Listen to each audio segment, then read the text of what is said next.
करते हैं आप स्टार्ट। ठीक है sir. When we talk about the judicial evolution of basic structure doctrine,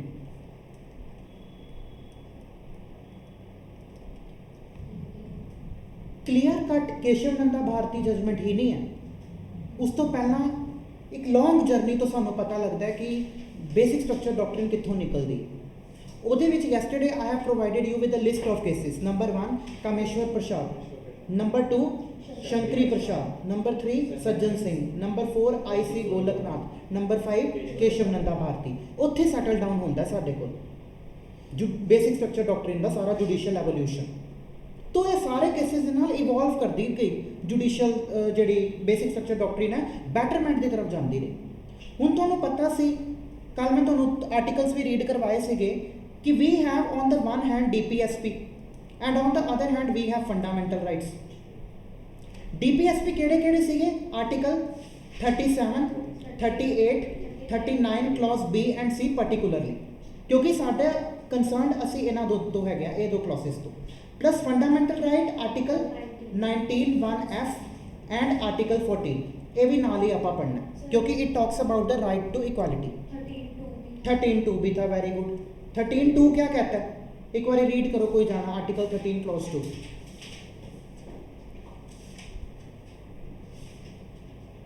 उत्थों फिर साडी कॉन्ट्रोवर्सी अराइज होंदी है। करण रीड करो। Article 13 clause 2, the state shall not make any law which take away or abridges the rights conferred by the part, and any law made in conversation of this clause shall to the extent of contravention be void। की मतलब ਇਹਦਾ कि state ਦੇ ਕੋਲ देखो state ने law बनाना। State ਦਾ मतलब ਕੀ ਹੈ? ਹਾਲੇ ਆਪਾਂ ਡੈਫੀਨੇਸ਼ਨ ਆਫ स्टेट ਬਾਅਦ ਚੋਂ ਕਰਾਂਗੇ, लेकिन स्टेट ਦਾ मतलब ਕੀ ਹੁੰਦਾ? ਤਿੰਨੋਂ ਆਰਗਨਸ ਆਫ ਦ ਗਵਰਨਮੈਂਟ ਆਉਂਦੇ ਆ, executive, legislature and judiciary. Law making किहदा काम है? लैजिस्लेचर का। सो लैजिस्लेचर यानी पार्लियामेंट, स्टेट लैवल पे स्टेट लैजिस्लेचर, तो parliament is a part of state.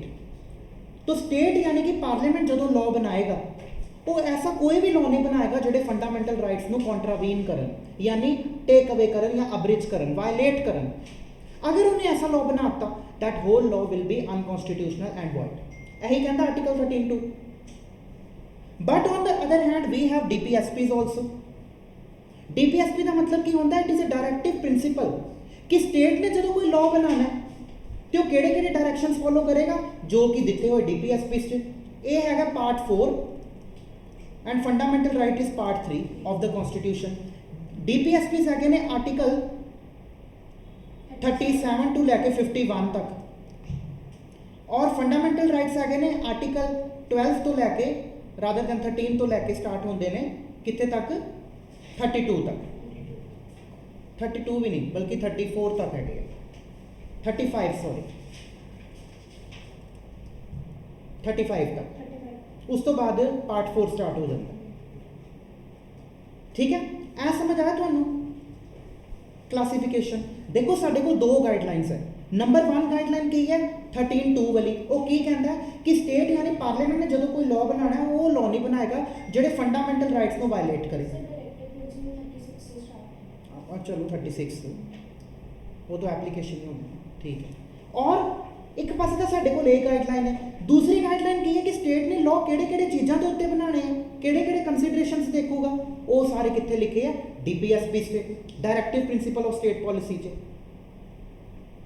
सो मैं तुहाडे सामने एक स्टोरी स्टार्ट की सीगी कि जदों सानू इंडिपेंडेंस मिली एट दैट टाइम बड़े सारे लैंड टेन्योर सिस्टम सीगे जोड़े ब्रिटिशर्स ने बनाए हुए सीगे। ब्रिटिशर्स की करते सीगे? वड्डे वड्डे लैंड ओनर्स तो टैक्स वसूल करते सी, रेवेन्यू वसूल करते सीगे। उन्हां सारे लैंड टेन्योर सिस्टम्स दे विच रिफॉर्म की रिक्वायरमेंट सीगी। रिफॉर्म का मतलब होंदा चेंजिस दी। Plus there was old fashion zamindari system also, उन्होंने भी आपां रिफॉर्म करना सीगा। ਉਹਦੇ ਵਾਸਤੇ लैंड चाहिए सी, प्लस लैंड सानू होर परपज़ लिए भी चाहिए सी, किहड़े? इंफ्रास्ट्रक्चर एंड डेवलपमेंट परपज़ लिए। वो उदों भी एक्वायर करना चाहती सी गवर्नमेंट, अज भी करती पई, और वो रिक्वायर्ड भी है, जरूरी भी है। जे वो ना करते तो जिस स्टेज ते असी अज खड़े हाँ असी नहीं खड़े हो पाना सी। ਤੇ ਮੋਸਟਲੀ ਤੁਹਾਨੂੰ ਪਤਾ ਹੈ ਕਿ at the time of independence ਜਿਹੜੇ ਲਾਰਜ ਲੈਂਡ ਹੋਲਡਿੰਗ ਸੀਗੀਆਂ ਉਹ ਕਿਹਦੇ ਕੋਲ ਸੀ? ਵੱਡੇ ਵੱਡੇ ਮਹਾਰਾਜਾਸ ਦੇ ਕੋਲ। ਸੋ ਸਾਡੀ ਜਿਹੜੀ DPSP ਦੀ ਇੱਕ ਗਾਈਡਲਾਈਨ ਹੈ that is article 39B and C, ਇਹ ਕਲੀਅਰਲੀ ਕਹਿੰਦਾ ਹੈਗਾ ਕਿ there should not be any concentration of wealth in the few hands, ਕਿ ਸਾਰੀ ਦੀ ਸਾਰੀ ਜਾਇਦਾਦ ਕਿਸੇ ਫਿਊ ਹੱਥਾਂ ਦੇ ਵਿੱਚ ਨਾ ਰਹਿ ਜਾਵੇ। ਉਹ ਫਿਊ ਹੱਥ ਕਿਹੜੇ ਸੀਗੇ? ਮਹਾਰਾਜਾਸ ਦੇ, ਜਿਨ੍ਹਾਂ ਕੋਲ ਸਾਰੀ ਦੀ ਸਾਰੀ ਪ੍ਰੋਪਰਟੀ ਸੀ। ਆ ਸਟੋਰੀ ਸਮਝ ਰਹੇ ਹੋ ਮੇਰੇ? ਤੇ ਸਟੇਟ ਨੇ ਕੀ ਕੀਤਾ? ਪਾਰਲੀਮੈਂਟ ਨੇ ਕੀ ਕੀਤਾ? DPSP ਨੂੰ ਇਨਫੋਰਸ ਕਰਦੇ ਹੋਏ, DPSPs ਦੇ ਉੱਤੇ ਚੱਲਦੇ ਹੋਏ ਉਹਨਾਂ ਨੇ ਕੀ ਬਣਾਤਾ? ਦ ਬਿਹਾਰ ਲੈਂਡ ਰਿਫਾਰਮ ਐਕਟ, ਜਿਹਦਾ ਮੇਨ ਪਰਪਸ ਕੀ ਸੀਗਾ? ਮਹਾਰਾਜਾਸ ਤੋਂ ਲੈਂਡ ਵਾਪਸ ਲੈਣਾ ਔਰ ਸਾਰੇ ਲੈਂਡਲੈਸ ਲੇਬਰਸ ਨੂੰ ਪ੍ਰੋਵਾਈਡ ਕਰਵਾਉਣਾ, ਤਾਂ ਕਿ ਇਕੁਇਟੇਬਲ ਡਿਸਟ੍ਰੀਬਿਊਸ਼ਨ ਆਫ ਵੈਲਥ ਹੋ ਸਕੇ, ਸਾਰਿਆਂ ਨੂੰ ਇਕੁਐਲਿਟੀ ਹੋ ਸਕੇ। ਸਟੇਟ ਕਿਹਦੇ ਉੱਤੇ ਚੱਲਦੀ ਪਈ ਹੈ? ਔਨ DPSPs, ਕਿਉਂਕਿ ਡਾਇਰੈਕਟਿਵ ਹੈ। ਸਟੇਟ ਨੇ ਜਦੋਂ ਵੀ ਕੋਈ ਲਾਅ ਬਣਾਉਣਾ DPSPs ਨੂੰ ਕੰਸੀਡਰ ਕਰੇਗਾ ਹੀ ਕਰੇਗਾ, ਦੈਟ ਇਜ਼ ਮੈਂਡੇਟਰੀ। ਆਪਾਂ ਪੜ੍ਹਿਆ ਸੀ ਕੱਲ ਆਰਟੀਕਲ 37 ਵੀ, it is fundamental in the governance of the law making, ਪੜ੍ਹਿਆ ਸੀ ਨਾ। Plus on the other hand, ਹੁਣ ਤੁਸੀਂ ਸਟੇਟ ਦਾ ਪਰਸਪੈਕਟਿਵ ਨਾ ਸੋਚੋ, think from the perspective of that maharajas. Maharajas ਦੇ ਕੋਲ ਫੰਡਾਮੈਂਟਲ ਰਾਈਟ ਹੈ ਅੰਡਰ ਆਰਟੀਕਲ 91F। ਹੁਣ ਤਾਂ ਚਲੋ ਓਮਿਟ ਹੋ ਗਿਆ, ਅਰਲੀਅਰ ਉਹ ਸੀਗਾ, ਉਹ ਕੀ ਸੀ? Right to property, that was earlier fundamental right, ਹੁਣ ਉਹ ਖਤਮ ਹੋ ਗਿਆ। ਥਿੰਕ ਉਸ ਸਿਚੁਏਸ਼ਨ 'ਚ ਜਾ ਕੇ ਸੋਚੋ, ਕਿਆ ਉਹਨਾਂ ਦਾ ਫੰਡਾਮੈਂਟਲ ਰਾਈਟ ਵਾਇਲੇਟ ਨਹੀਂ ਹੋ ਰਿਹਾ ਸੀ ਅਗਰ ਪਾਰਲੀਮੈਂਟ ਉਹਨਾਂ ਤੋਂ ਉਹਨਾਂ ਦੀ ਹੋਲਡਿੰਗਸ ਵਾਪਸ ਲੈ ਰਿਹਾ? ਪਾਰਲੀਮੈਂਟ ਐਕਟ ਕਰ ਰਿਹਾ DPSP ਦੇ ਅੰਡਰ, ਜਦੋਂ ਉਹ ਲੈਂਡ ਵਾਪਸ ਲੈ ਰਿਹਾ ਮਹਾਰਾਜਾਸ ਤੋਂ। ਇਹ ਪਾਰਲੀਮੈਂਟ ਦਾ ਪਰਸਪੈਕਟਿਵ ਹੈ। ਹੁਣ ਜਰਾ ਵਿਊ ਪੁਆਇੰਟ ਲੈ ਕੇ ਜਾਓ ਆਪਣਾ ਮਹਾਰਾਜਾਸ ਦੇ ਵੱਲ। ਮਹਾਰਾਜਾ ਦੇ ਕੋਲ ਰਾਈਟ ਟੂ ਪ੍ਰੋਪਰਟੀ ਹੈਗਾ ਕਿ ਨਹੀਂ? And that is to there fundamental right ਹੈ। ਸੋ ਇਜ਼ ਨਾਟ ਕਿ ਉਹਨਾਂ ਦਾ ਫੰਡਾਮੈਂਟਲ ਰਾਈਟ ਵਾਇਲੇਟ ਹੁੰਦਾ ਪਿਆ। ਇੱਕ ਮਹਾਰਾਜਾ ਸੀ ਬਿਹਾਰ ਦਾ, ਉਹਦਾ ਨਾਮ ਹੋਇਆ ਕਾਮੇਸ਼ਵਰ ਪ੍ਰਸਾਦ। ਉਹਨੇ ਸੂਟ ਫਾਈਲ ਕੀਤਾ in the Patna high court, ਔਰ ਉਹਨੇ ਇਹੀ ਸੇਮ ਕਨਫਲਿਕਟ ਉੱਥੇ ਲੈ ਕੇ ਗਿਆ। He took the same conflict in the Patna high court. then the Patna High Court held that कि ਜਿਹੜਾ ਬਿਹਾਰ ਲੈਂਡ ਰਿਫਾਰਮ ਐਕਟ ਹੈ, ਬਿਹਾਰ ਲੈਂਡ ਰਿਫਾਰਮ ਐਕਟ ਜੋ ਕਿ ਬਣਿਆ ਬਾਏ ਦ ਸਟੇਟ ਨੇ ਬਣਾਇਆ, ਉਹ ਅੰਡਰ DPSP ਨੂੰ ਫੋਲੋ ਕਰਦੇ ਹੋਏ, that is unconstitutional, that is clearly violative of the fundamental rights, it is unconstitutional। ਕਿਉਂ unconstitutional ਹੈ? ਕਿਉਂਕਿ ਉਹ ਉਹਨਾਂ ਮਹਾਰਾਜਾ ਦੇ ਯਾਨੀ ਕਾਮੇਸ਼ਵਰ ਪ੍ਰਸਾਦ ਦੇ ਫੰਡਾਮੈਂਟਲ ਰਾਈਟ ਆਫ ਪ੍ਰੋਪਰਟੀ ਨੂੰ ਵਾਇਲੇਟ ਕਰਦਾ ਪਿਆ। ਇੰਨੀ ਸਟੋਰੀ ਸਮਝ ਆਈ ਤੁਹਾਨੂੰ? ਫੋਲੋ ਕਰ ਗਏ? ਹੁਣ ਕੀ ਹੋਇਆ? Bihar land reform act unconstitutional declare ਹੋ ਗਿਆ ਤੇ ਫੰਡਾਮੈਂਟਲ ਰਾਈਟਸ ਨੂੰ ਪ੍ਰੈਸੀਡੈਂਸ ਮਿਲ ਗਈ। ਦੈਟ ਮੀਨਸ ਕੋਰਟ ਨੇ ਕੀ ਕਿਹਾ? ਫੰਡਾਮੈਂਟਲ ਰਾਈਟ ਮਹਾਰਾਜਾ ਦਾ ਜ਼ਿਆਦਾ ਜ਼ਰੂਰੀ ਹੈ ਦੈਨ ਦ DPSP। ਇਹੀ ਕਹਿਣਾ ਚਾਹ ਰਹੇ ਆ ਉਹ। ਹੁਣ ਪਾਰਲੀਮੈਂਟ ਹੋ ਗਈ, ਘਬਰਾ ਗਈ, ਪਾਰਲੀਮੈਂਟ ਗੋਟ ਵਰਿਡ। ਪਾਰਲੀਮੈਂਟ ਨੂੰ ਹੁਣ ਕੀ ਹੋਇਆ ਕਿ ਕਿਉਂਕਿ ਹੁਣ ਇਹਨਾਂ ਨੇ DPSP ਦੇ ਅੰਡਰ ਜਿਹੜਾ ਸੀ ਲਾਅ ਬਣਾਇਆ ਸੀਗਾ Bihar land reform act, land ਨੂੰ ਐਕਵਾਇਰ ਕਰਨ ਵਾਲਾ ਲਾਅ, ਹੁਣ ਤਾਂ ਅਸੀਂ ਬਣਾ ਹੀ ਨਹੀਂ ਸਕਦੇ। ਇਨਫੈਕਟ ਬਿਹਾਰ 'ਚ ਕਿ ਪੂਰੇ ਇੰਡੀਆ 'ਚ ਕਿਤੇ ਨਹੀਂ ਬਣਾ ਸਕਦੇ। Parliament got worried. ਲੇਕਿਨ ਔਨ ਦ ਅਦਰ ਹੈਂਡ ਇਹ ਵੀ ਸੋਚੋ, ਸਾਨੂੰ ਇਨਫਰਾਸਟਰਕਚਰ ਡਿਵੈਲਪਮੈਂਟ ਲਈ, ਐਗਰੀਕਲਚਰ ਲਈ ਵੀ ਲੈਂਡ ਚਾਹੀਦੀ ਸੀਗੀ। ਲੈਂਡਲੈਸ ਲੇਬਰ ਸੀਗੇ, ਉਹਨਾਂ ਦੇ ਕੋਲ ਦੇ ਵਾਸਤੇ ਲੈਂਡ ਚਾਹੀਦੀ ਸੀਗੀ। ਲੈਂਡ ਕਿਹਦੇ ਕੋਲ ਸੀਗੀ? ਮਹਾਰਾਜਾਸ ਦੇ ਕੋਲ ਸੀਗੀ। ਹੁਣ ਪਾਰਲੀਮੈਂਟ ਉਹ ਕਰ ਨਹੀਂ ਸਕਦੀ ਸੀ ਕਿਉਂਕਿ ਜਿਹੜਾ ਲਾਅ ਸੀਗਾ ਅਨਕਨਸਟੀਟਿਊਸ਼ਨਲ ਹੋ ਗਿਆ, ਬਿਹਾਰ ਲੈਂਡ ਰਿਫਾਰਮ ਐਕਟ। ਨਾਓ ਪਾਰਲੀਮੈਂਟ ਗੋਟ ਟੈਂਸਡ, ਇਹ ਵਰਿਡ ਹੋ ਗਈ। ਹੁਣ ਪਾਰਲੀਮੈਂਟ ਨੇ ਕੀ ਮੈਕੈਨਿਜ਼ਮ ਅਡਾਪਟ ਕੀਤਾ? ਆਪਣੇ ਇਸ ਟੈਂਸ਼ਨ ਨੂੰ, ਇਸ ਕਨਫਲਿਕਟ ਨੂੰ ਸੈਟਲ ਡਾਊਨ ਕਰਨ ਦੇ ਵਾਸਤੇ ਕਿਹੜੀ ਪਾਵਰ ਉਹਨੇ ਇਸਤੇਮਾਲ ਕੀਤੀ? ਪਾਰਲੀਮੈਂਟ ਨੇ ਅਮੈਂਡ ਕਰਤਾ constitution under article 368। Parliament amended the constitution under article 368 और 368 ਕੀ ਕਹਿੰਦਾ? The parliament can amend any and every provision of the constitution, even fundamental rights ਵੀ। तो उस amendment power ਦਾ ਇਸਤੇਮਾਲ ਕਰਦੇ ਹੋਏ ਪਾਰਲੀਮੈਂਟ ਨੇ article 31 capital A and 31 capital B insert ਕਰਤੇ fundamental rights ਤੇ।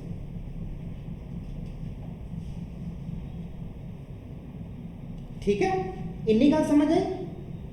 पार्लियामेंट ने 31A and 31B capital A capital B add किया by the first amendment act. लिखो देखो फुटनोट च लिखा भी होगा by first amendment act. Amend करता ना पार्लियामेंट ने, और ਉਹਦੇ ਵਿੱਚ ਕੀ ਲਿਖਿਆ? 31A and 31 कैपिटल B ਚ ਪਤਾ ਕੀ ਲਿਖਿਆ?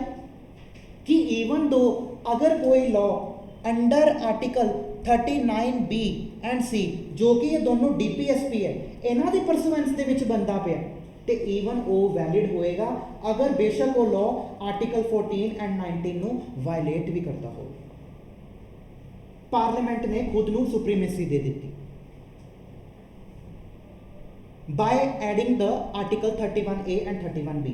की क्या 31A एंड 31B ने आ शॉर्ट च देखो इत्थे उन्होंने कहा कि अगर कोई law under article 39B and C they under बन रहा है तो बेशक वो लॉ आर्टिकल 14 एंड 19 नू वायलेट भी करता पे अगर इन दो आर्टिकल्स की वायलेशन भी होंदी पई है still that law will be valid law उन्होंने तुसी कोर्ट च चैलेंज नहीं कर सकते।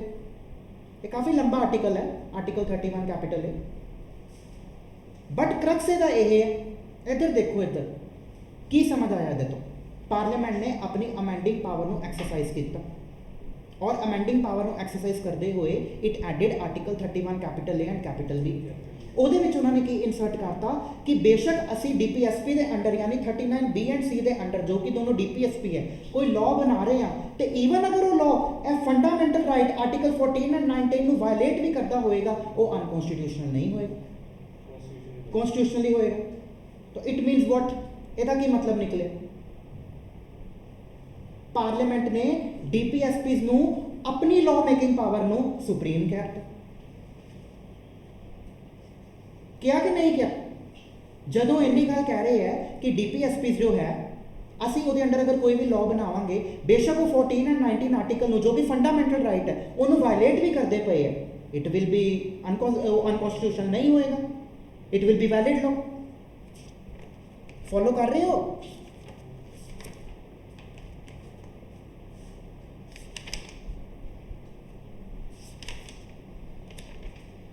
तो this was all bye the first amendment है।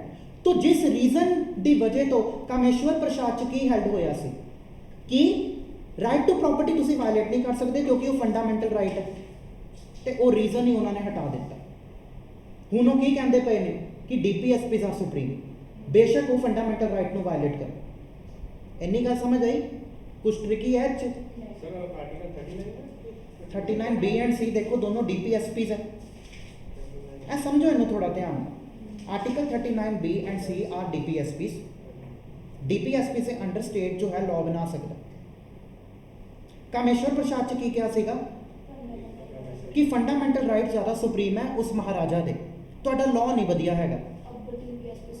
अब उन्होंने कह दिया 31 कैपिटल ए 31 कैपिटल बी ਨੂੰ ऐड करके कि अगर इस DPSP ਦੇ अंडर कोई तुसी लॉ बनाती पई है पार्लियामेंट फिर बेशक वो आर्टिकल 14 एंड 19 ਨੂੰ वायलेट ही क्यों ना करन वो लॉ वैलिड होएगा अनकॉन्स्टिट्यूशनल नहीं होएगा।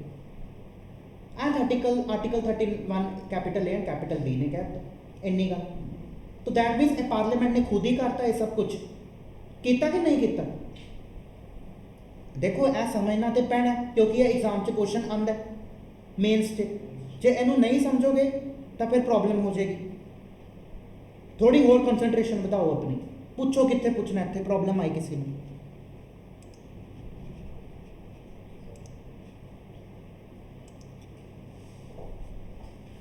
सर पहले डायरेक्टिव प्रिंसिपल्स ये थोड़ा शॉर्ट समझाइए। देखो डायरेक्टिव प्रिंसिपल्स होंगे हैं कि स्टेट यानी पार्लीमेंट जो कोई लॉ बनाएगी तो उन्होंने डायरैक्शनस दित्तियां हुई ने डायरेक्टिव प्रिंसिपल्स उन्होंने कंसीडर करना लॉ बनाने टाइम आर्टिकल 37 to 51 तक उन्होंने कहने डायरेक्टिव प्रिंसिपल तो स्टेट पॉलिसी कि जो स्टेट ने कोई पॉलिसी बनानी कोई लॉ बनाना तो इन्होंने उत्ते डायरेक्टिव है कंडीशनस है कि तुसीं ये चीज़ां कंसीडर करोगे। इस बड़ियां गल्लां एक उन्हां विचों गल हैगी है कि जिहड़ी जायदाद है ना जिहड़ी इनकम है फ्यू हैंड्स दे विच ना होवे सारिਆਂ ਦੇ ਕੋਲ ਹੋਵੇ। ਹੁਣ ਇਹ ਕਦੋਂ ਆਈ ਇਹ ਗੱਲ ਜਦੋਂ ਸਾਨੂੰ ਇੰਡੀਪੈਂਡੈਂਸ ਮਿਲੀ ਸੀਗੀ DPSPs ਤਾਂ ਉਦੋਂ ਹੀ ਹੈ ਜਦੋਂ ਕਨਸਟੀਟਿਊਸ਼ਨ ਇਨੈਕਟ ਹੋਇਆ ਤੇ ਸਟੇਟ ਨੇ ਕੀ ਕੀਤਾ DPSPs ਨੂੰ ਇਨਫੋਰਸ ਕਰਦੇ ਹੋਏ ਇੱਕ ਲਾਅ ਬਣਾਤਾ ਕਿਹੜਾ ਬਿਹਾਰ ਲੈਂਡ ਰਿਫਾਰਮ ਐਕਟ। ਇਹਦਾ ਪਰਪਸ ਕੀ ਸੀਗਾ ਇਸ ਐਕਟ ਦਾ ਰਾਜੇ ਮਹਾਰਾਜਿਆਂ ਤੋਂ ਜ਼ਮੀਨ ਲੈ ਕੇ ਅਸੀਂ ਸਾਰੇ ਲੈਂਡਲੈਸ ਲੇਬਰਸ ਨੂੰ ਵੰਡਣੀ। ਸਟੇਟ ਐ ਸੋਚ ਰਹੀ ਸੀ ਅੰਡਰ DPSP ਕਿਉਂ ਕਿਉਂਕਿ ਜਿਹੜੀ ਵੈਲਥ ਹੈ ਜਿਹੜੀ ਇਨਕਮ ਹੈ ਕੁਝ ਇੱਕ ਲੋਕਾਂ ਦੇ ਹੱਥ 'ਚ ਨਹੀਂ ਹੋਣੀ ਚਾਹੀਦੀ it should be in the hands of everybody. ये स्टेट का कहना सी लेकिन ऑन द अदर हैंड तुसीं इस महाराजे का परस्पैक्टिव भी तो समझो क्या ਉਹਦੇ ਕੋਲ ਰਾਈਟ ਟੂ ਪ੍ਰੋਪਰਟੀ ਨਹੀਂ ਸੀ ਉਸ ਟਾਈਮ ਤੇ? ਉਹ ਫੰਡਾਮੈਂਟਲ ਰਾਈਟ ਸੀ ਆਰਟੀਕਲ 19(1)(f) ਦੇ ਅੰਡਰ, ਉਹ ਵਾਇਲੇਟ ਹੋ ਰਿਹਾ ਸੀ ਕਿਉਂਕਿ ਉਹਦੀ ਪ੍ਰੋਪਰਟੀ ਸਟੇਟ ਲੈਂਦੀ ਪਈ ਹੈ, ਪਾਰਲੀਮੈਂਟ ਲੈਂਦਾ ਪਈ। Who is state? ਸਰ ਇਹ ਜਿਹੜਾ ਉਹ ਤੋਂ ਲੈ ਰਹੀ ਸੀ ਇਹ ਪ੍ਰੋਪਰਟੀ ਉਹ ਕਿਸ ਆਰਟੀਕਲ ਦੇ ਥਰੂ ਲੈ ਰਹੀ ਸੀ?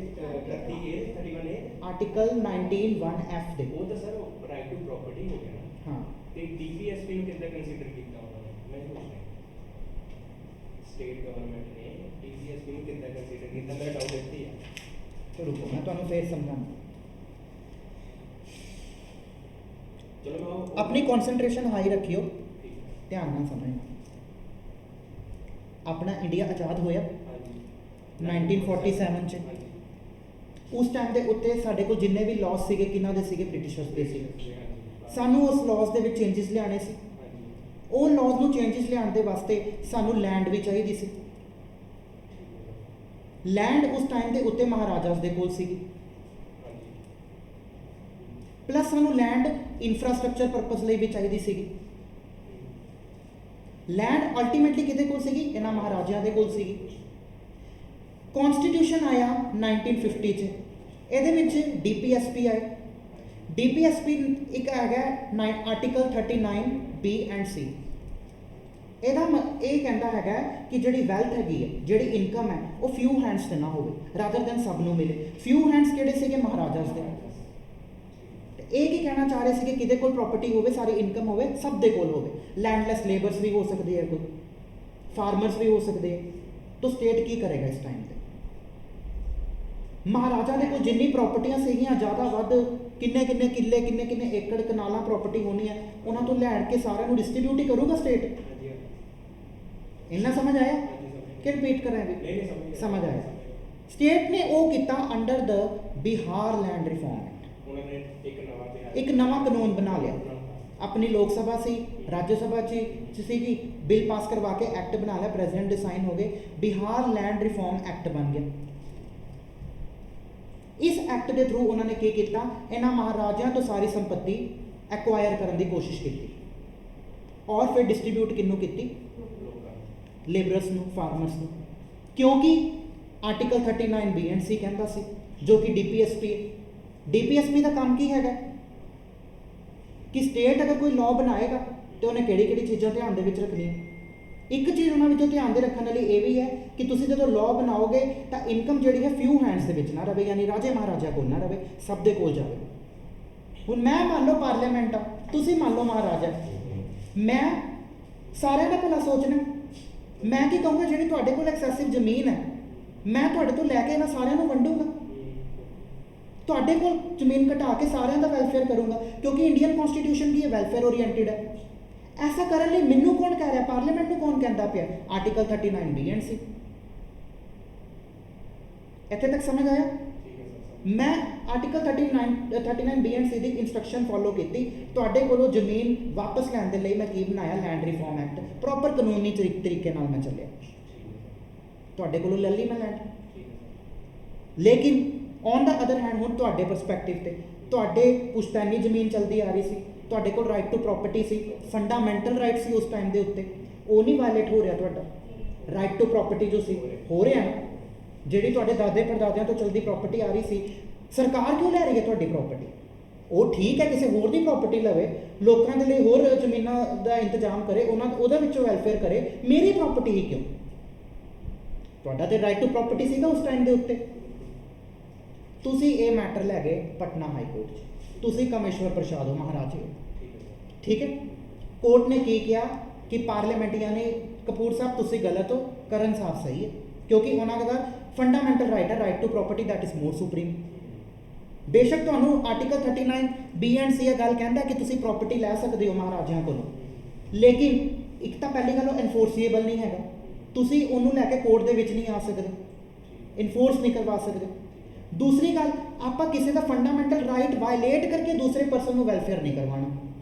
ਇਹ ਹੈਡਿੰਗ ਸੀਗੀ ਕਾਮੇਸ਼ਵਰ ਪ੍ਰਸਾਦ ਵਰਸਸ ਸਟੇਟ ਆਫ ਬਿਹਾਰ 'ਚ। ਹੁਣ ਸਮਝ ਆਇਆ? ਠੀਕ। ਹੁਣ ਮੈਂ ਬੜਾ ਚਿੰਤਿਤ ਹੋ ਗਿਆ ਕਿਉਂਕਿ ਮੇਰਾ ਐਕਟ ਉਹਨਾਂ ਨੇ ਕੀ ਡਿਕਲੇਅਰ ਕਰਤਾ? ਅਨਕਨਸਟੀਟਿਊਸ਼ਨਲ, ਕਿਉਂਕਿ ਇਹ ਵਾਇਲੇਟ ਕਰ ਰਿਹਾ ਤੁਹਾਡੇ ਫੰਡਾਮੈਂਟਲ ਰਾਈਟ ਟੂ ਪ੍ਰਾਪਰਟੀ ਨੂੰ। ਤੁਹਾਡਾ ਰਾਈਟ ਟੂ ਪ੍ਰਾਪਰਟੀ ਨੂੰ ਵਾਇਲੇਟ ਕਰ ਰਿਹਾ ਨਾ, so this was declared as unconstitutional. I got very tensed ਮੈਨੂੰ ਬੜੀ ਪਰੇਸ਼ਾਨੀ ਹੋਈ ਕਿ ਯਾਰ ਲੋਕਾਂ ਦਾ ਤੇ ਭਲਾ ਕਰਨਾ, ਭਲਾ ਤੇ ਇਦਾਂ ਹੀ ਹੋ ਸਕਦਾ ਕਿ ਜਦ ਤੱਕ ਮੈਂ ਤੁਹਾਡੀ ਲੈਂਡ ਨਹੀਂ ਲਵਾਂਗਾ, ਮੈਨੂੰ ਤੇ ਲੈਂਡ ਚਾਹੀਦੀ। ਵਾਟ ਆਈ ਡਿਡ, ਮੇਰੇ ਕੋਲ ਤਾਂ ਸੁਪਰੀਮ ਪਾਵਰ ਦਿੱਤੀ ਹੋਈ ਹੈ ਆਰਟੀਕਲ 368 ਨੇ, ਅਮੈਂਡਮੈਂਟ ਆਫ ਦ ਕਨਸਟੀਟਿਊਸ਼ਨ। ਮੈਂ ਉਹ ਐਕਸਰਸਾਈਜ਼ ਕੀਤੀ ਤੇ ਆਪਣੇ ਆਪ ਨੂੰ ਸੁਪਰੀਮ ਬਣਾਤਾ। ਕਿਵੇਂ ਬਣਾਇਆ? Article 31 capital A and 31 capital B add ਕਰਕੇ।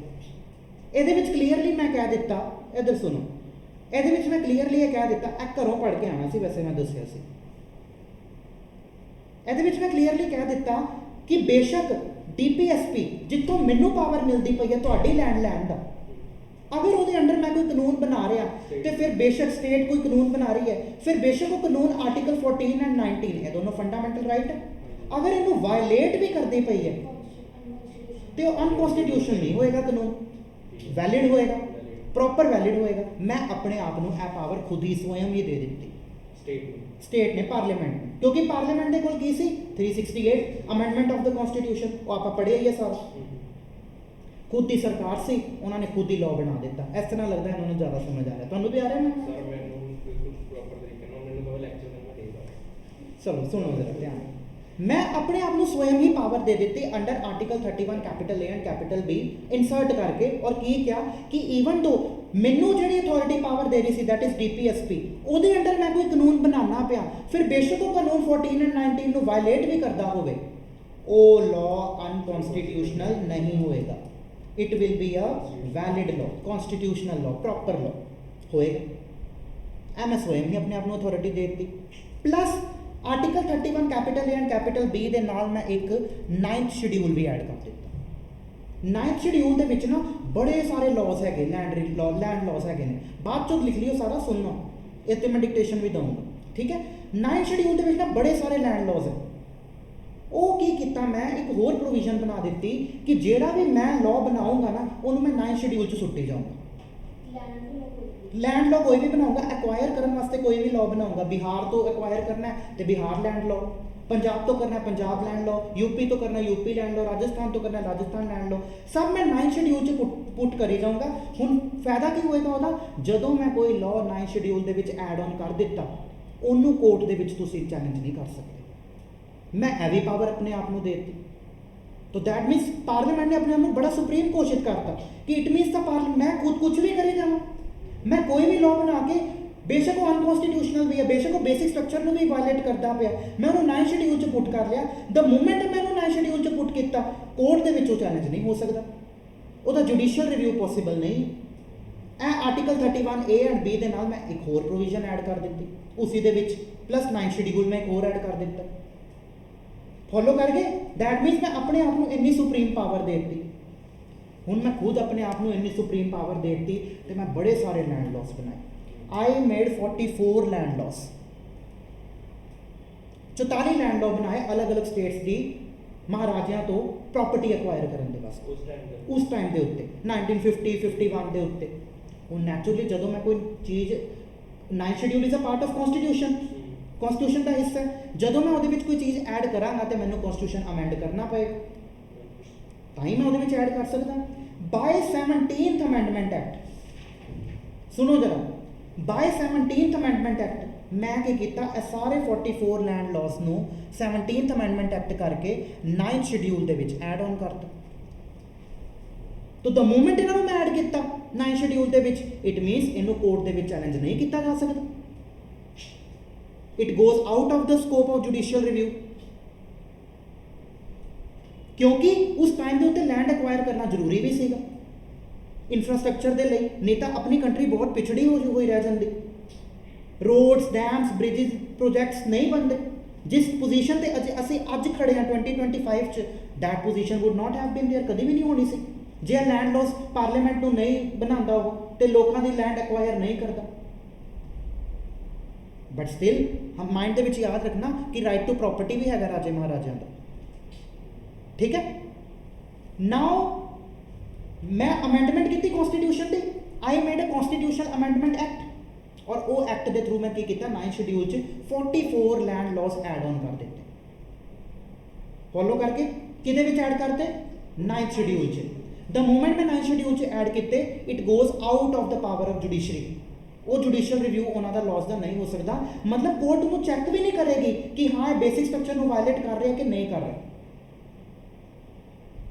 ਫੋਲੋ ਕਰਕੇ now comes the next case, first amendment ਜਿਹਦੇ ਥਰੂ ਮੈਂ article 31 capital A and capital B स्वयं ਨੂੰ ਆਪਣੀ ਪਾਵਰ ਦਿੱਤੀ, ਪਲੱਸ 9th ਸ਼ਡਿਊਲ ਵੀ ਐਡ ਕੀਤਾ, ਪਲੱਸ ਦਿਸ 17th ਅਮੈਂਡਮੈਂਟ ਜਿਹਦੇ ਥਰੂ ਮੈਂ ਕੀ ਕਰਕੇ 44 ਲਾਜ਼ 9th ਸ਼ਡਿਊਲ ਦੇ ਵਿੱਚ ਐਡ ਆਨ ਕੀਤੇ। ਇਹ ਦੋਨੋਂ ਅਮੈਂਡਮੈਂਟਸ ਚੈਲੰਜ ਹੋ ਗਈਆਂ in the case of Shankari Prasad versus union of India. ठीक है, स्टोरी समझ आ रही है? थोड़ी जी टेक्निकल है लेकिन कॉन्सेंट्रेशन में चलोगे तो इट इज़ ईजी, कुछ मुश्किल नहीं है। अच्छे इस तरह लिंक करके पढ़ीदा होंगे लॉस में। शंकरी प्रसाद की इशू होया कि जेड़े मैं 44 अमेंडमेंट एक्ट 9th शेड्यूल दे विच ऐड किए हैं, किवें किए हैं? कॉन्स्टिट्यूशन को अमेंड करके। कॉन्स्टिट्यूशन अमेंडमेंट करने के वास्ते मैंने कॉन्स्टिट्यूशन अमेंडमेंट एक्ट बनाना पएगा।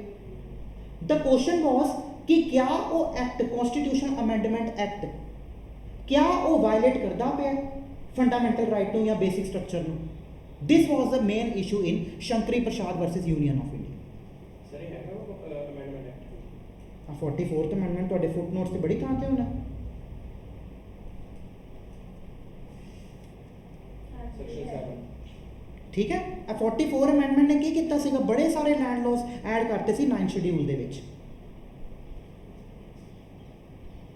ਉਹਦੇ ਵਿੱਚ ਮੇਨ ਇਸ਼ੂ ਕੀ ਸੀਗਾ ਕਿ ਆ ਜਿਹੜੇ ਮੈਂ 9th ਸ਼ਡਿਊਲ ਦੇ ਵਿੱਚ ਬੜੇ ਸਾਰੇ ਲਾਜ਼ ਐਡ ਆਨ ਕੀਤੇ ਨੇ under article 31 capital A capital B plus मैं 9th ਸ਼ਡਿਊਲ ਪਹਿਲਾਂ ਤੋਂ ਜਿਹੜਾ ਬਣਾ ਲਿਆ ਸੀਗਾ, क्या मेरी वो कॉन्स्टिट्यूशनल अमेंडमेंट सही है कि नहीं है? क्या वो वायलेट तो नहीं करती पई बेसिक स्ट्रक्चर में? क्या वो वायलेट तो नहीं करती पई फंडामेंटल राइट्स में? This was the main issue in Shankari Prasad versus union of India. इन्नी गल समझ आई? लिखो हूँ इन्होंने थोड़ा शंकरी तो मैं कामेश्वर प्रसाद की डिक्टेशन देती सी। ठीक है, नेक्स्ट पैराग्राफ करके कंटिन्यू करो। शंकरी का नहीं नहीं, सिंपल पैराग्राफ लिखो। After the decision of Kameshwar Prasad, next para च लिखना after the decision of Kameshwar Prasad. Online students तो समझ आ रही है? अगर नहीं आ रहा तो दोबारा पूछो प्लीज, मैं दोबारा भी रिपीट कर दूंगा। After the decision of Kameshwar Prasad, parliament was worried, parliament was worried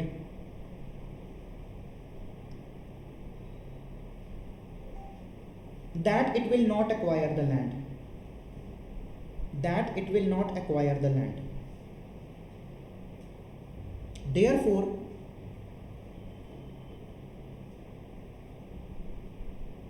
in 1951 Parliament amended the constitution, Parliament amended the constitution for the first time,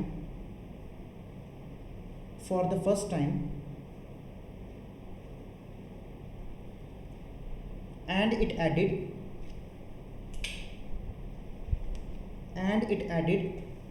article 31 capital A capital B, and it added article 31 capital A and capital B as saving clauses, 31 capital A and capital B as saving clauses। ये तुसी books से नहीं पाओगे ये material. as saving clauses,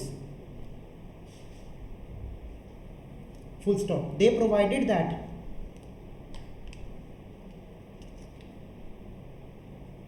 if a law is made, they provided that if a law is made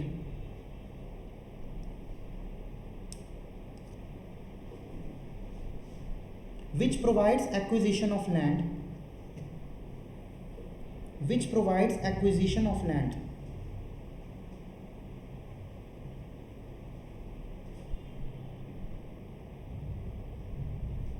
then that will not be void,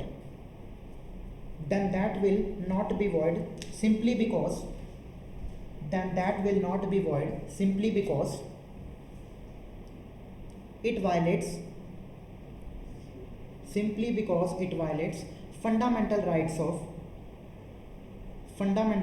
of article 14 and 19, fundamental rights of Article 14 and 19.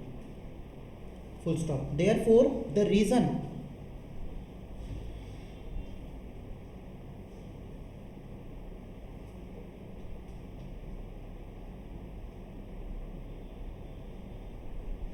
on which, therefore the reason on which Patna High Court in Kameshwar Prasad, Patna High Court in Kameshwar Prasad declared Bihar Land Reform Act as unconstitutional, declared Bihar Land Reform Act as unconstitutional, comma, that reason was removed, comma, that reason was removed, comma, that reason was removed. तो reason नहीं सी ना, की सी पहला reason की सी violet कर रहे कौन DPSP से, वो रीजन ही रिमूव करता by adding Article 31 capital A and capital B, full stop. Plus amendment also added, plus first amendment also added 9th schedule, also added 9th schedule,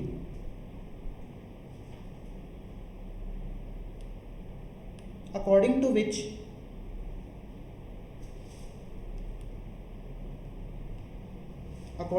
if any law is put in that,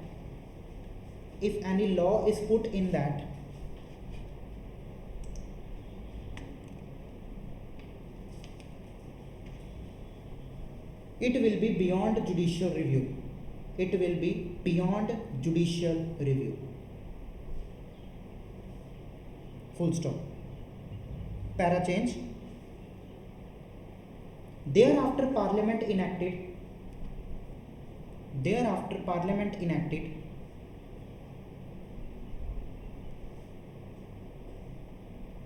44 land laws. 44 land laws, and collectively it tried to add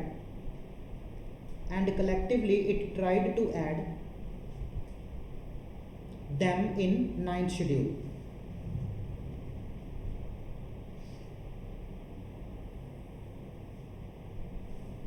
By 17th Amendment Act.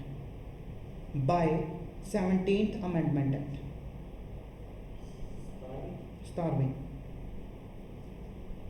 So as to go beyond the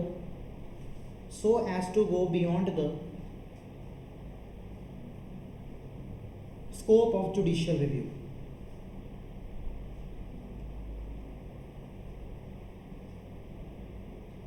Full stop. That was a Constitutional Amendment Act. That was a Constitutional Amendment Act.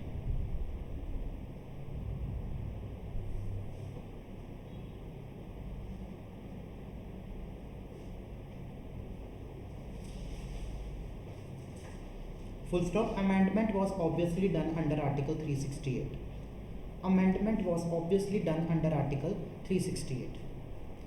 समझ आया इतने तक? Full stop. Obviously done under Article 368. Online students, you also respond. So parliament ने constitution ਨੂੰ amend ਕਰਕੇ ਸਭ ਤੋਂ ਪਹਿਲਾਂ ਤੇ article 31 capital A and capital B ਦੇ ਵਿੱਚ ਇਹ ਡਿਕਲੇਅਰ ਕਰਤਾ ਕਿ ਅਗਰ ਡੀਪੀਐਸਪੀ ਦੇ ਅੰਡਰ ਕੋਈ ਲਾਅ ਬਣਾ ਰਹੇ ਆ ਤੇ ਬੇਸ਼ੱਕ ਉਹ ਆਰਟੀਕਲ 14 19 ਨੂੰ ਵਾਇਲੇਟ ਵੀ ਕਰਦਾ ਪਿਆ, that law will be not unconstitutional. Plus ਉਹਨਾਂ ਨੇ ਐਡ ਕੀਤਾ 9 ਸ਼ਡਿਊਲ 9 ਸ਼ਡਿਊਲ 'ਚ ਉਹਨਾਂ ਨੇ ਕੀ ਪ੍ਰੋਵੀਜ਼ਨ ਪਾਤਾ ਕਿ ਜਿਹੜਾ ਵੀ ਲਾਅ 9 ਸ਼ਡਿਊਲ ਦੇ ਵਿੱਚ ਐਡ ਹੋਏਗਾ that will be going beyond the scope of judicial review. मतलब ਉਹਨੂੰ ਤੁਸੀਂ ਰਿਵਿਊ ਨਹੀਂ ਕਰ ਸਕਦੇ. that means ਜੁਡੀਸ਼ਰੀ ਉਹਨੂੰ ਚੈੱਕ ਵੀ ਨਹੀਂ ਕਰੇਗੀ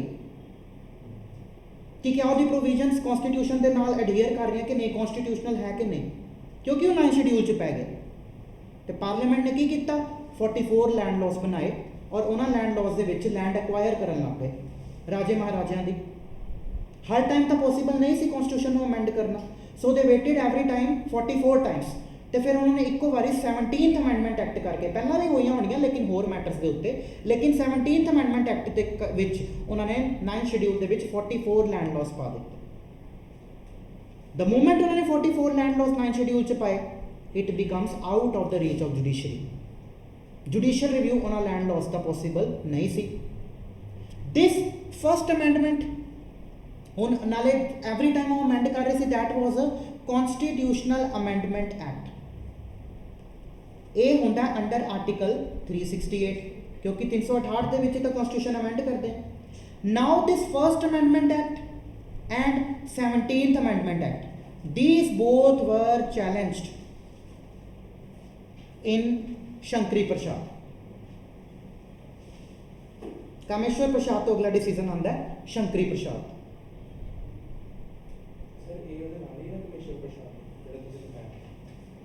नैक्सट पैरा च है, हाँ वो तो कंसीक्वेंस है ना डिसीजन तो बाद में वो दसिया कि कुछ हो गया पार्लियामेंट ने। हाँ ये first amendment act and 17th amendment act both were challenged in this Shankari Prasad case. Ground किस चैलेंज का, किस ग्राउंड के उत्ते चैलेंज होया कि तुसी कॉन्स्टिट्यूशनल अमेंडमेंट एक्ट के नाल 9th शेड्यूल च लॉस तो पाए जाते हो, लेकिन मान लो अगर वो लॉज अनकॉन्स्टिट्यूशनल होए, क्योंकि उन्होंने तो तुसी जुडिशियल रिव्यू कर ही नहीं सकते, लैट्स से वो लॉज ही अनकॉन्स्टिट्यूशनल हो गए, फिर की करोगे?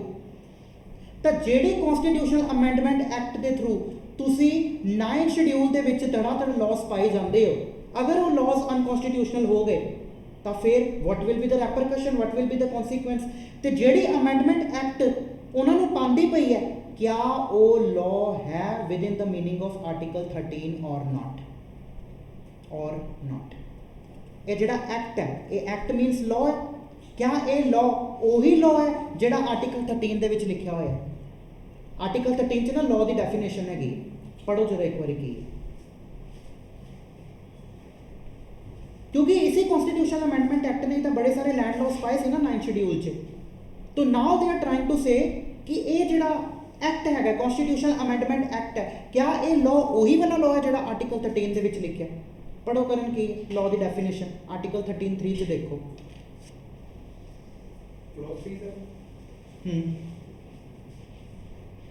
In this article, unless the contest otherwise requires, clause A, law includes any ordinance, order, by-law, rule, regulation, notification, custom or usage having in the territory of India the force of law। बस full stop.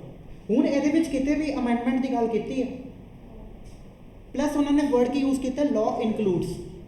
जो word use होवे ना इनकलूड्स, तो इनकलूड्स का मतलब की होंदा है, it is non exhaustive definition. जिहड़ियां गल्लां लिखियां उस तो अलावा भी बड़ा कुछ आ सकता है इहदे विच।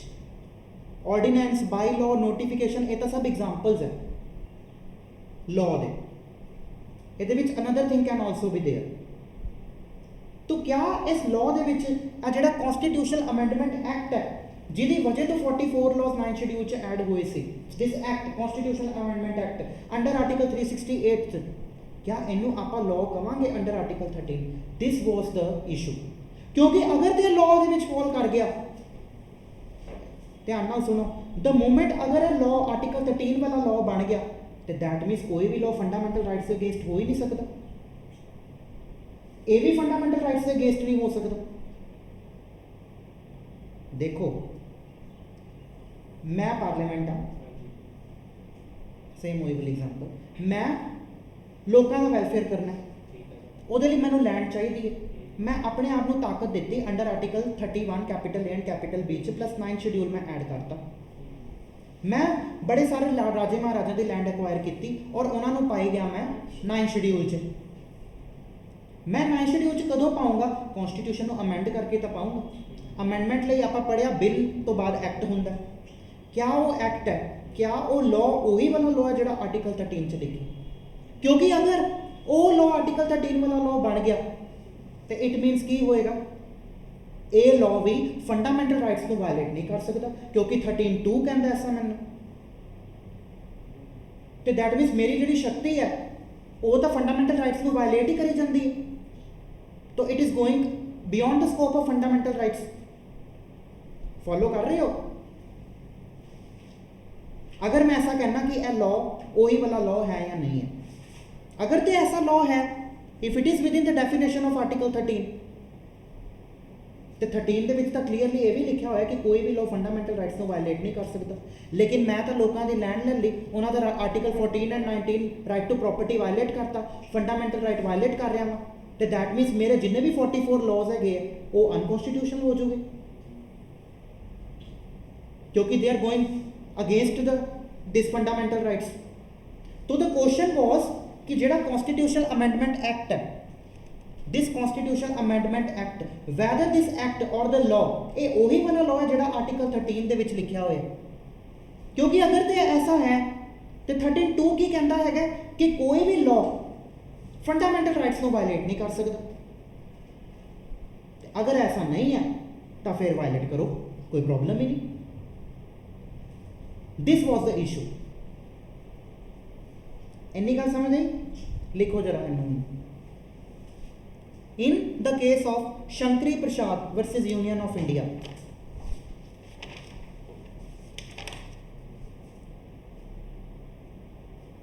(1951) supreme court,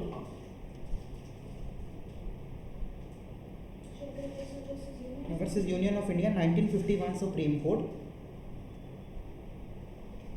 Patanjali Shastri justice ने डिलीवर की judgment. Patanjali Shastri, honourable mister Patanjali Shastri justice ने जजमेंट दी है। The ground was the ground of challenge, the ground of challenge of article 17, article 17 sorry 17th amendment act, the ground of challenge of 17th and First Amendment Act, the ground of challenge of 17th and First Amendment Act was whether a law of amendment was whether a law of amendment can be called as law, law no inverted comma can be called as law within the meaning of article 13, within the meaning of article 13,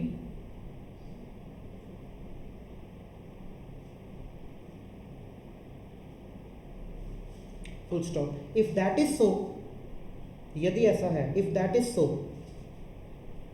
then this amendment will be hit by, if that is so, then this amendment will be hit by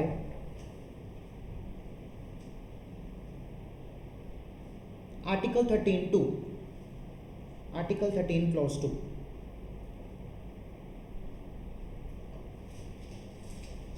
full stop. Question समझ आया? Read करो question अच्छे से, ground की सीगा शंकरी प्रसाद जी, खुद read करो थोड़ा सा।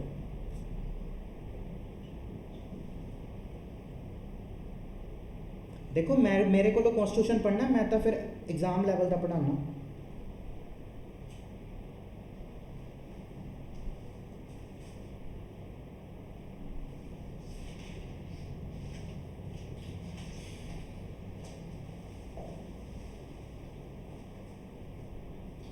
Seventeenth and first amendment act ने की किया, 31A(B) लगाता, 9 शेड्यूल लगाता, प्लस 9 शेड्यूल के 44 लॉज पाते, लैंड लॉज किवें पाए? अमेंडमेंट करके, कॉन्स्टिट्यूशन की अमेंडमेंट करके। क्या वो कॉन्स्टिट्यूशन अमेंडमेंट एक्ट लॉ है आर्टिकल 13 वाला? क्योंकि अगर वो लॉ है तो 13(2) आ जाता। 13(2) की कहता है कि कोई भी लॉ ऐसा स्टेट नहीं बना सकता जो फंडामेंटल राइट्स को वायलेट करे। तो अगर तुम इनू लॉ कह रहे हो 13(2) वाला, तो यह तो clearly fundamental right to property को वायलेट करता पे। तो कोर्ट ने ये हेल्ड किया, it is not a law, constitutional amendment act is not a law within the meaning of article 13, it is a superior law. Article 13 talks about only ordinary law.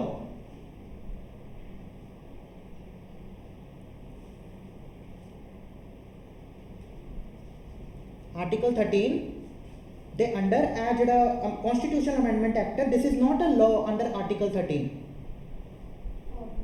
This Article 13 talks about only ordinary law and Amendment Act is a superior law. अगर court कह देंदा कि ये भी law है, ये भी ordinary law है, तो की होंदा? फिर तो हिट हो जाता आर्टिकल 13(2) से. तो दैट मीन्स जिन्ने भी उन्होंने 44 लॉज 9 शेड्यूल ਦੇ ਵਿੱਚ ਪਾਏ ਹੈ वो सब खत्म, वो सब 9 शेड्यूल ਚੋਂ ਬਾਹਰ ਆ ਜਾਂਦੇ.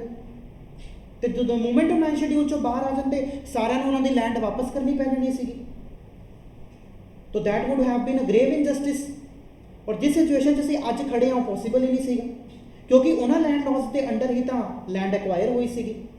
ਤੇ ਜੇ ਇਹਨੂੰ ਵੀ ਤੁਸੀਂ ਕਹਿ ਦਿੰਦੇ ਕਿ ਆਰਡੀਨਰੀ ਲਾਅ ਹੈ, ਕਿਉਂਕਿ ਆਰਡੀਨਰੀ ਲਾਅ ਇਜ਼ ਹਿੱਟ, ਉਹ ਹਿੱਟ ਕਰਦਾ ਆਰਟੀਕਲ 13(2) ਤੋਂ, ਇਹ ਹਿੱਟ ਨਹੀਂ ਕਰੇਗਾ. ਪਤੰਜਲੀ ਸ਼ਾਸਤਰੀ ਜਸਟਿਸ ਨੇ ਇਹ ਜਜਮੈਂਟ ਡਿਲੀਵਰ ਕੀਤੀ. ਇਸ ਤੋਂ ਬਾਅਦ ਇਹੀ same issue it was again raised in the case of Sajjan Singh versus state of Rajasthan. Same issue कि क्या a constitutional amendment act whether it is a law under article 13 or not. Sajjan Singh versus state of Rajasthan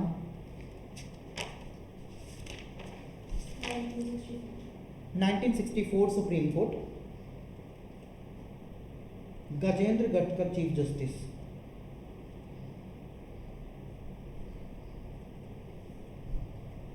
has delivered the judgment. Again same issue इसीगा.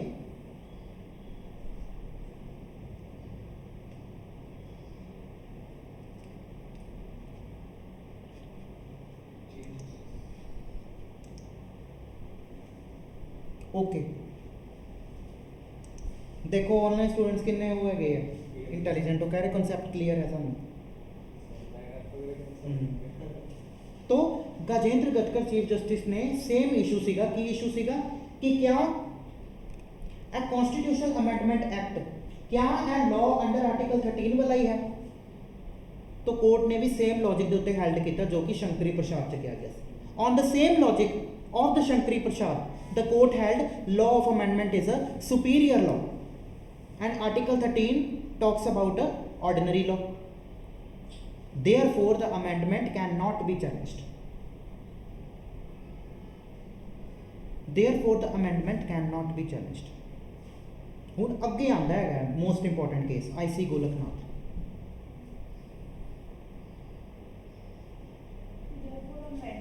Amendment cannot be challenged on the ground of Article 13(2).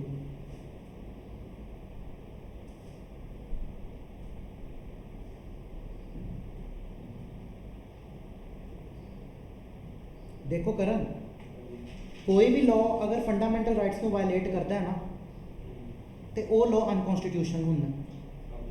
Constitutional amendment act भी एक law है क्योंकि act लिखा ACT act लिखा वो भी law है. तो उन्हें की किया 9 शेड्यूल के विच 44 लैंड लॉज को पा दिता. हुण जदों 9 शेड्यूल 44 लैंड लॉज को पाया उहदा ते असीं जुडिशियल रिव्यू कर ही नहीं सकते, चैक कर ही नहीं सकते कि क्या वो सही बने भी है कि नहीं बने. तो फिर तो वो भी तो राइट टू प्रॉपर्टी को वायलेट करते पे राजे महाराजा के. 44 सर इसलिए बिहार वाले पूरे इंडिया के जिन्ने भी लैंड लॉस थे उन्होंने ਆਪਾਂ 9 शेड्यूल च पाता. राजे महाराजा की लैंड लैके उन्होंने भी तो राइट टू प्रॉपर्टी सी, वो वायलेट नहीं हो रहा सी, बिल्कुल हो रहा सी. लेकिन पार्लीमेंट ने खुद ਨੂੰ इतनी शक्ति दे दी कि ਅਸੀਂ जो भी लॉ बनावांगे ਉਹਨੂੰ चैलेंज नहीं कर सकती कोर्ट. जुडिशियल रिव्यू पॉसिबल नहीं है. बनाने तो बाद लैंड एक्वायर करके अबॉलिश कर बनाने तो बाद लैंड एक्वायर करके उन्होंने 9 शेड्यूल च पाता. 9 शेड्यूल च पाने नाल की होया, द मूवमेंट उन्होंने 9 शेड्यूल च कोई कानून पाता लैंड लॉ तो बेशक देखो राजे महाराजा के फंडामेंटल राइट टू प्रॉपर्टी को वायलेट तो कर ही रहे हैं ना. तो द मूवमेंट असी 9 शेड्यूल च पाता उसका कोर्ट रिव्यू नहीं कर सकती. दैट मीनस कोई भी राजा महाराजा उस लॉ को कोर्ट के नहीं जाके लैके जा सकता कि ये मेरे राइट टू प्रॉपर्टी को वायलेट करता पे. पार्लीमेंट ने स्वयं खुद को शक्ति दे दी. किवें दी? कॉन्स्टिट्यूशनल अमेंडमेंट एक्ट करके. अमेंड तो किया ही होना 9 शेड्यूल बड़ी बारी किया होना. तो सवाल उठा शंकरी प्रसाद च कि की है एक्ट उही लॉ है जिहड़ा आर्टिकल 13 च. क्योंकि अगर वही लॉ होता तो फिर तो फंडामेंटल राइट को वायलेट कर रहा है, तेनों भी स्टक डाउन करो। बट कोर्ट ने की क्या ना, ये वो लॉ नहीं है, ये सुपीरियर लॉ है। आर्टिकल 13 गल करते ऑर्डिनरी लॉ की, नॉर्मल लैजिस्लेशन की। सेम गल सज्जन सिंह ने भी कहती, गजेंद्र गटकर चीफ जस्टिस ने। This issue was again challenged in the case of IC Golaknath versus state of Punjab. लिखो चौथा case. Yes, this issue was again challenged in the case of IC Golaknath versus state of Punjab, 1967 supreme court. First amendment and 17th amendment फिर challenge हुई हैं। 11 जज bench judgment, very very important case law, and the judgment was delivered by honourable mister K Subbarao justice, chief justice K Subbarao chief justice. और 6:5 ਦੀ ratio ਦੇ ਨਾਲ judgement ਆਇਆ ਸੀ। 6 ਜੱਜ majority ਚ ਸੀ, 5 ਜੱਜ ਡਿਸੈਂਟਿੰਗ ਓਪੀਨੀਅਨ ਮਾਈਨॉरिटी ਚ ਸੀ। ठीक है, IC Golaknath versus state of Punjab. सर शेरा फुल मेजोरिटी सी और डिसीजन च माइनॉरिटी 5 जजेस की सी।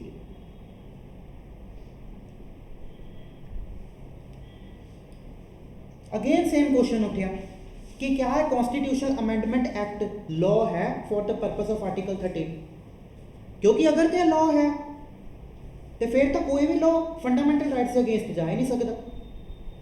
तो कोर्ट ने हेल्ड किया it is the same law as an ordinary law, यह कोई सुपीरियर लॉ नहीं है। Court held the constitutional amendment act is the same law just like an ordinary law. तो यदा रिजल्टेंट इफेक्ट की होना सीगा, जिन्ने भी नए शेड्यूल च लैंड लॉस सीगे सारा रिमूव करके तो जिन्हें जिन्हें महाराजा को लैंड लीती सी उन्होंने वापस करनी पै जानी सी, क्यों उन्होंने राइट टू प्रॉपर्टी को वायलेट करता पाया। तो फिर तो बड़ा हैवी नुकसान करता सुप्रीम कोर्ट ने जजमेंट दे के। लेकिन सुप्रीम कोर्ट ने इत्थे लगाई doctrine of prospective over ruling. Prospective word का मतलब होंदा उस डेट तो अगे ऑपरेट करूगा।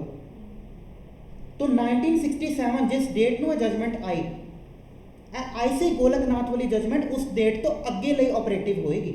पिछे पार्लीमेंट ने जो करता नो प्रॉब्लम, क्योंकि अगर रेट्रोस्पेक्टिव हो जाता है इफेक्ट तो फिर तो सारे उन्होंने लैंड वापस करनी पै जाती, क्योंकि सारा का राइट टू प्रॉपर्टी वायलेट हो रहा सीगा, तो फिर तो बड़ा भारी नुकसान हो जाता। बट कोर्ट ने की किया कि यह जजमेंट प्रोस्पेक्टिवली ऑपरेट करूगी, तो कोर्ट ने शंकरी प्रसाद एंड सज्जन सिंह को ओवर रूल करता। ओवर रूलिंग लिखो इहदे under, held that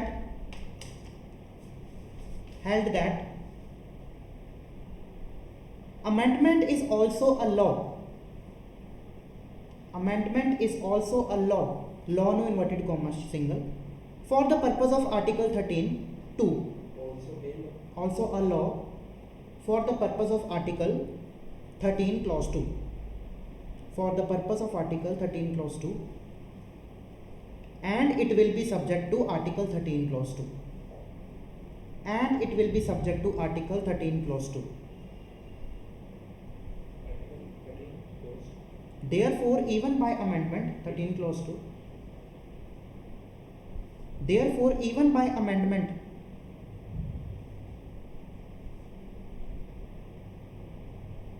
the fundamental right cannot be violated, the fundamental rights cannot be violated.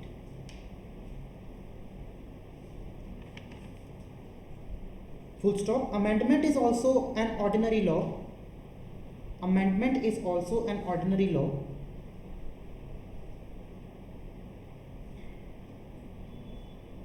like any other legislation, like any other legislation. Para change.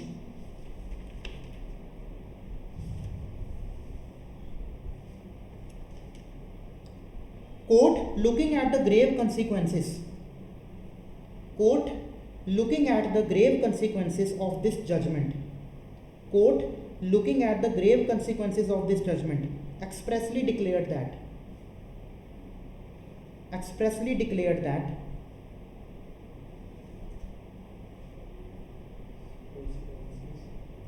of this judgment expressly declared that this judgment will have only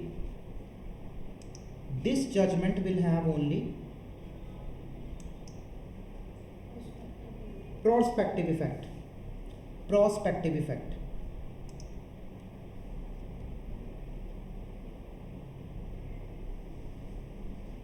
And it will not apply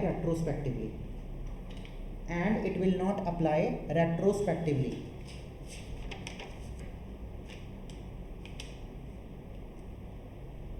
Full stop. Para change. It means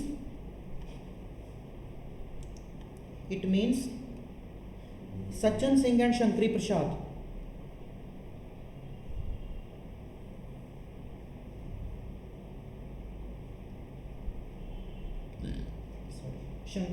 Sajjan Singh and Shankari Prasad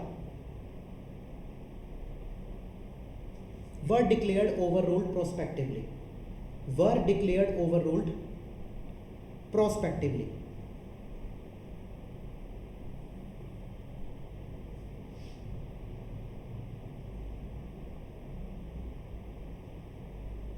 Court held, full stop paake, court held First and 17th Amendment Act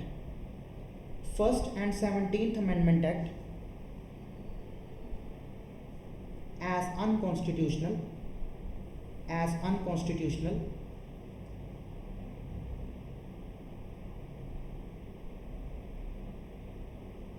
being violative of fundamental right to property.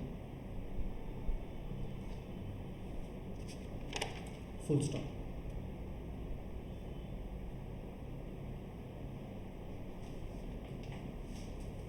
समझ आया ऐसे Golaknath? Logic के दिता court ने ऐसे गोलकनाथ च वो तो उन्होंने अपना डिसीजन सुना दिया ना कि ये जजमेंट एक्चुअली पास हुई सीगी 27 फरवरी 1967 ਨੂੰ ਇਹ ਜਜਮੈਂਟ उस डेट तो बाद अगे ਲਈ जजमेंट ऑपरेट करोगी, पिछले ਲਈ ऑपरेट नहीं करोगी। ठीक है, तो लॉजिक कोर्ट ने यह दिता कि आप क्यों कह रहे हैं कि जो कॉन्स्टिट्यूशन अमेंडमेंट एक्ट है that is also a law under article 13। Why, on what logic we are saying so? क्योंकि उस टाइम तो तुसी ये देखो पावर जो वर्ड सीगा अमेंडमेंट आर्टिकल 368 च वो लिखा नहीं सीगा, तो फिर पार्लीमेंट के कोल किहड़ी पावर है जिहदे अंडर वो अमेंड करी जाता है कॉन्स्टिट्यूशन और अपने आप को शक्तियां दी जाता है under article 31 capital A capital B and 9 schedule पा के, और इन्नी हद तक देती कि अगर वो फंडामेंटल राइट्स को वायलेट भी करूगा DPSP के under article 39 clause B and C के अंडर उन्होंने कोई लॉ वायलेट भी करेगा तो अनकॉन्स्टिट्यूशन नहीं होएगा। किस ग्राउंड के उत्ते पार्लीमेंट के कोल इन्नी पावर आ रही है? कोर्ट ने एग्जामिन किया the power of the parliament to amend the constitution कि under what power the parliament is amending the constitution up to so wide extent, कितनी वाइड एक्सटेंट तक वो अमेंड करी जाता है, क्योंकि power word was not there under article 368 the constitution. ये कित्थों आई? कोर्ट ये जानना चाह रही है, इनू एग्जामिन करती पई है, क्योंकि पावर वर्ड तो 368 तो सीगा ही नहीं, वो तो लेटर ऑन ऐड हुए 42nd अमेंडमेंट से ऐड हुए, बड़ी बात चो हुए, फिर पार्लीमेंट के कोल इन्नी पावर कित्थों आ रही है?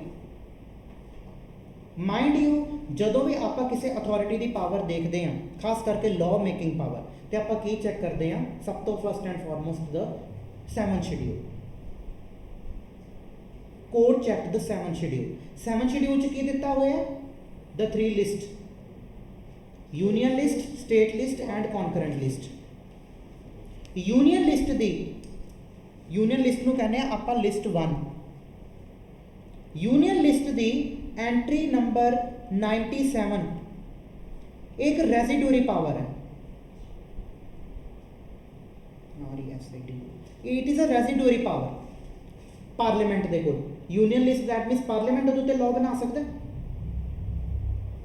कोर्ट ने यह देखा कि पार्लीमेंट के कोल पावर टू अमेंड इत्थों आती पई है under entry 97 of the list 1 under the heading of residuary power.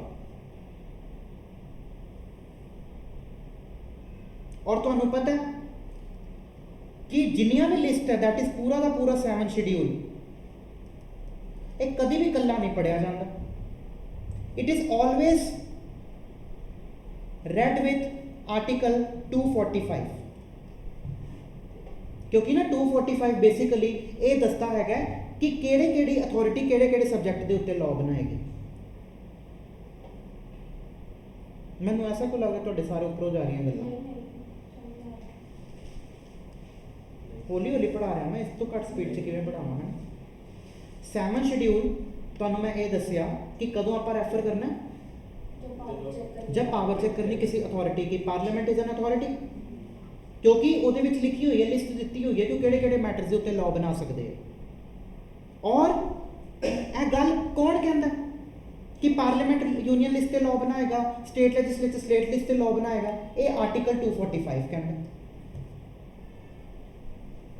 इसे करके द 7 शेड्यूल यानी कि तीनों list are always to be read with article 245 जिहदे विच पावर्स असाइंड है अथॉरिटीज़ की अलग अलग। और 245 आर्टिकल ना स्टार्ट हो रहा है subject to provisions of this constitution.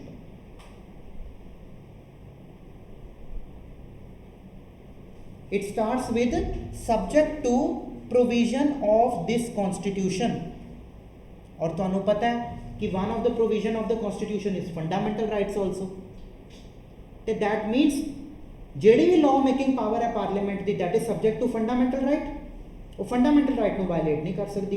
इसे ग्राउंड के उत्ते IC गोलकनाथ सुप्रीम कोर्ट ने यह हेल्ड किया कि the power of the parliament which is there under article in entry 97 list 1 it is subject to the provision of this constitution and one of the provision of this constitution is the fundamental rights.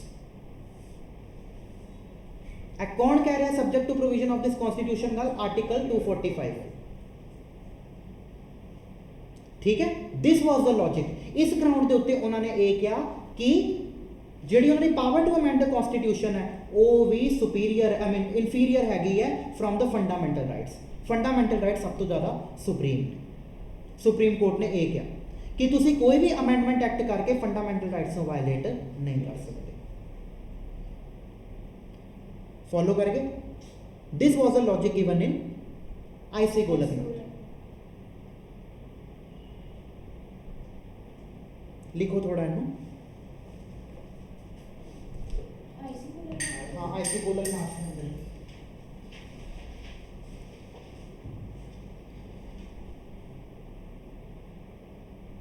Court analyzed the entire constitution. Court analyzed the entire constitution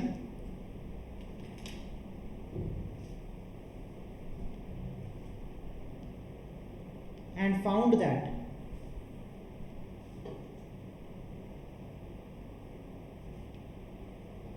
power to amend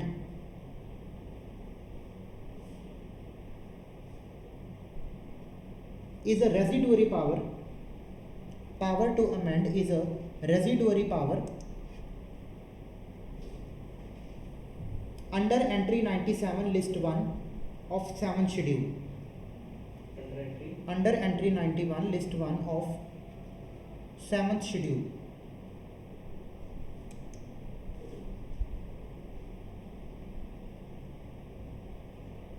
Full stop. 7th schedule cannot be read independently. 7th schedule cannot be read independently.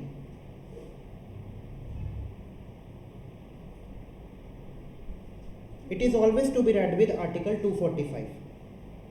It is always to be read with article 245.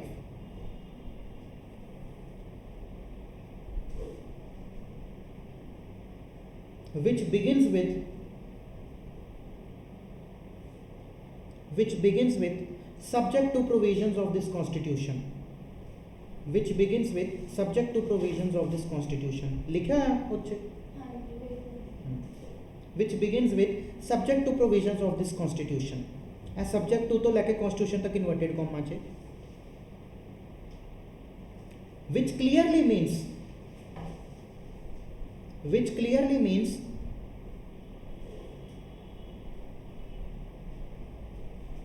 amending power under entry 97.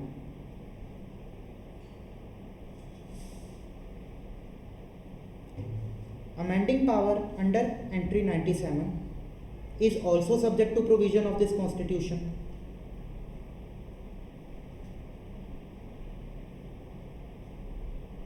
Is also Subject to provision of this constitution.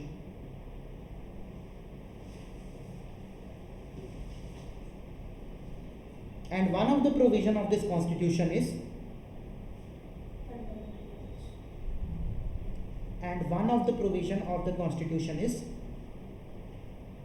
article 13 clause 2. वही fundamental rights ही हैं, वो basically उनकी वो दे रहा है ना कि derogate नहीं कर सकते. Article 13 clause 2. Therefore court categorically held amending power is not superior to article 13 clause 2. Is not superior to article 13 clause 2. It is also an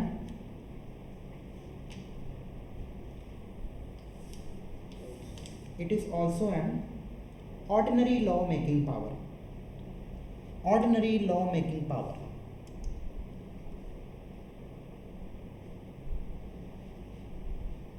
Full stop. But court ने जजमेंट दे के रीजनिंग लॉजिक दे के सब तो बड़ा blunder commit किया, बहुत भारी गलती की. वो आप कल डिस्कस करांगे किवें.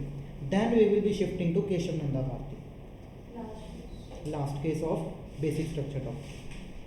तो इनू थोड़ा प्लीज़ पढ़ के आइए, थोड़ा टेक्निकल है, बार बार पढ़ोगे तो ही समझ आना. इनू स्किप नहीं कर सकते तुसी किसी भी कॉस्ट से. चलो ठीक है, दैट्स ऑल फॉर टुडे.